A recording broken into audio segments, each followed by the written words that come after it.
Hi, this is Micornus Phokane, the leader and the founder of Church Governance Solutions. Today, I just want to advise pastors as we are in festive season. I want to advise ministers of the gospel in this festive season.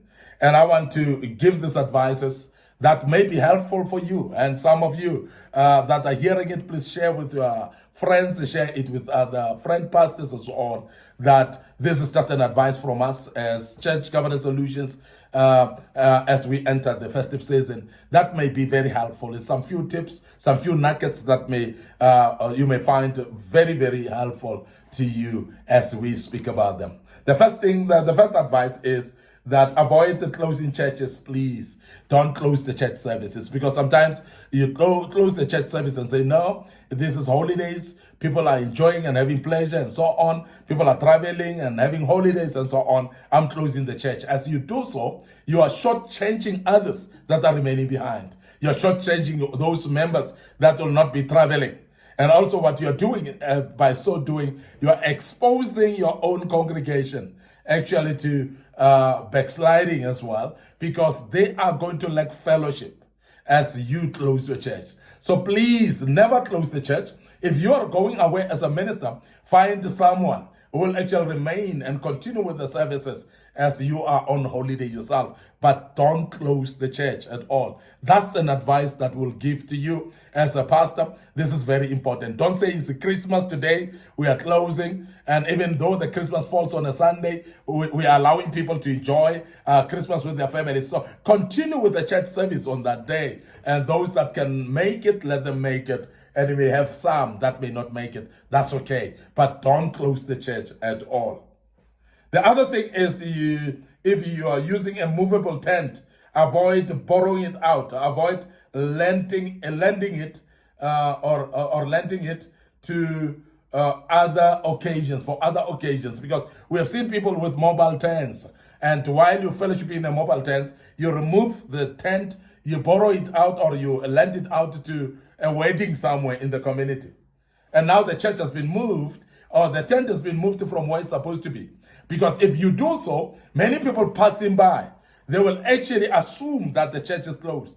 They will assume that the church has moved to somewhere, because they used to see this tent in this particular place, but the tent is not there, only to find that you've actually lent it out to a wedding somewhere in the community, or for a party somewhere in the community. So please don't do that. If you put a tent as a church, let it be a tent that you've put as permanent in that place, whereby everybody passing by, even those that are just coming for festive season because they've been away for a very long time in this particular place where you are, they must still see that tent. They must still know that you're still there. They must still know that there are church services in that place. But when you move the tent around, you're basically making people to get confused and think that there's no church at all again. So please be aware of that.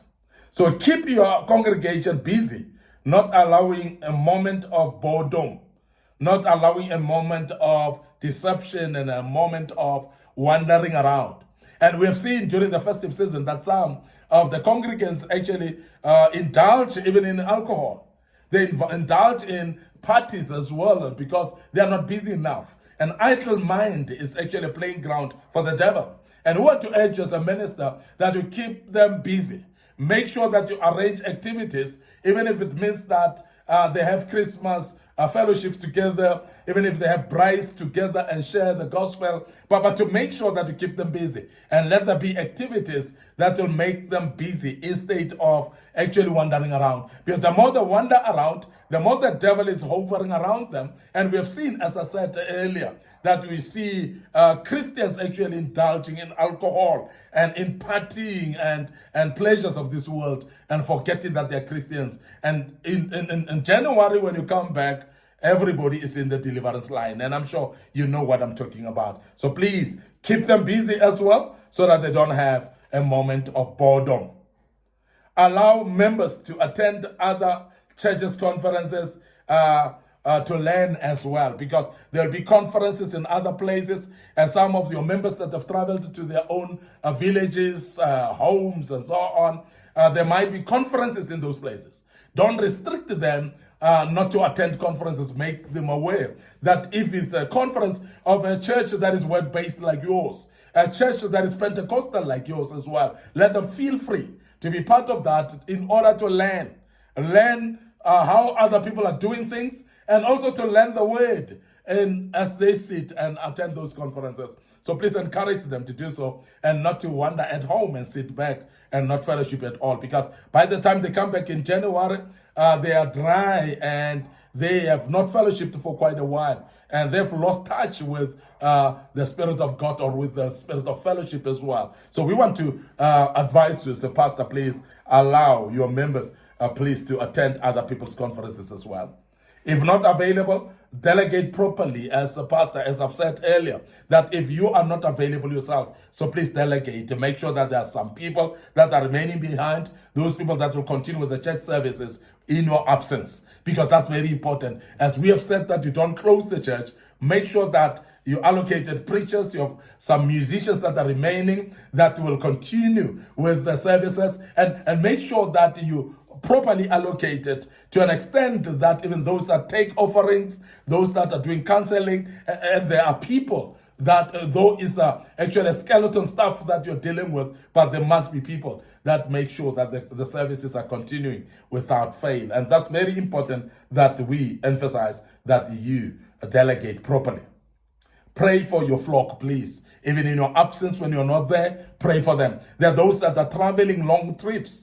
And we know the exposure to accidents, road accidents as well, and so on along the way. We know what festive season is all about, the dangers of it, and also the things that are hovering around with festive season. So please pray for your flock for protection. Pray for the protection of their families, protection of their properties as well. There are those that are traveling, leaving their properties locked. So let's continue praying for them, that God may protect them and also to protect their properties as well. And that, as a minister of the gospel, as the pastor, so please continue praying for them as well. And your services to members in need, so let it continue, and make sure that if there's somebody who lost a loved one during the festive season, still give them your service if you're available. So please, those that are running weddings in this season as well, so please make sure that you support them as well. Your services must still be available. And as I've said earlier, it may not be, it's not you, because you are out maybe away for holidays, but make sure that your own elders, your own assistant pastors and ministers, they are there to support other members during this time of need. So make sure that that continues happening, even though it is a festive season. So very, very important that we do so. Finally, make clear announcements as well, and make sure that people know what's happening. If there are some services that are being suspended, let it be clear. If every service is continuing, let it be clear. If you shift maybe hours, maybe, or times of fellowship, so please let it be clear as well, so that each one is clear.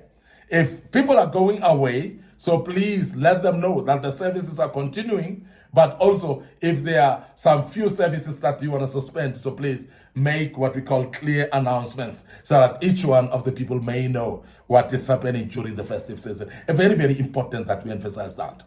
I want to end up here today, your host, Micornus Phokane.